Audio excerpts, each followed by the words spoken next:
साधु सन्यासी तपस्वी साधक उपासक भक्त नित्य प्रति आपको उनका दर्शन होता रहता है। और ये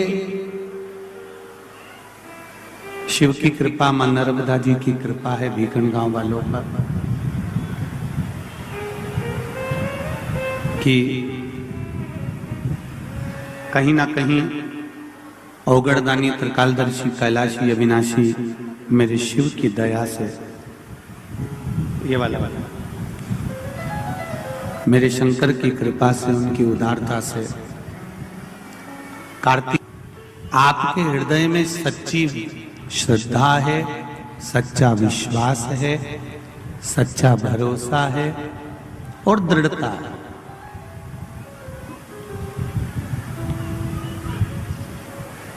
तो फिर आपको डरने वाली बात नहीं है। हाँ, ये जरूर है, ट्रेन के जितने डब्बे होते हैं उसमें सब पैसेंजर बैठते हैं, उतरते हैं, चलते हैं, सब कुछ होता है। उस डब्बों में कोई तकलीफ नहीं आती, पर जो इंजन होता है ना, उसको धुएं से अपना चेहरा काला करना ही पड़ता है। जो आगे बढ़ता है, जो आगे चलता है, जो अग्रण्य रहता है, या आप आगे बढ़कर कोई कार्य करा रहे होते हो, सत्कर्म कर रहे होते हो, कोई धर्म के कार्य के लिए आगे बढ़ रहे होते हो, तो ये निश्चित है कि थोड़ा ना थोड़ा कहीं ना कहीं कोई कुछ कहेगा, कोई कुछ कहेगा, कोई कुछ कहेगा, और कहते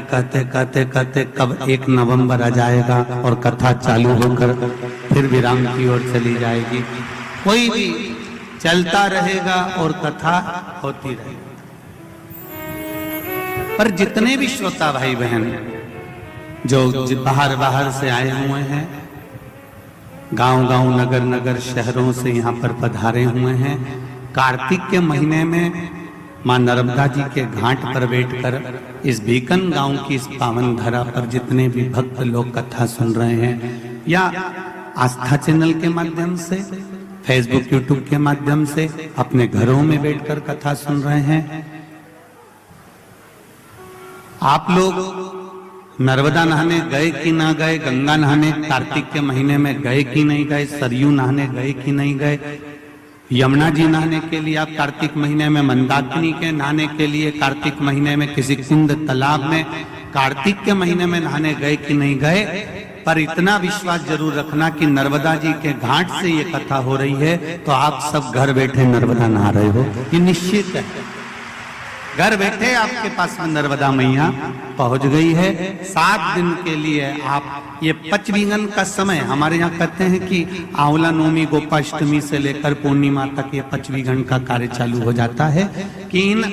5-7 दिनों में जो भगवान की भक्ति हो सकती है, जो भगवान का स्मरण हो सकता है, जो भगवान की पूजन हो सकती है, वो करो और अपने जीवन को सार्थक बना लो, अपने जीवन को आनंदित बना लो।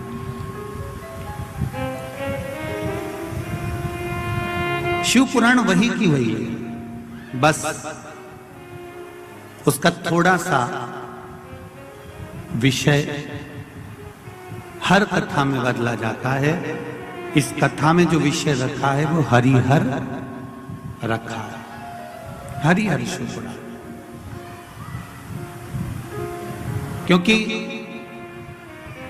बैकुंठ चतुर्दशी आएगी बीच में, और बैकुंठ चतुर्दशी के दिन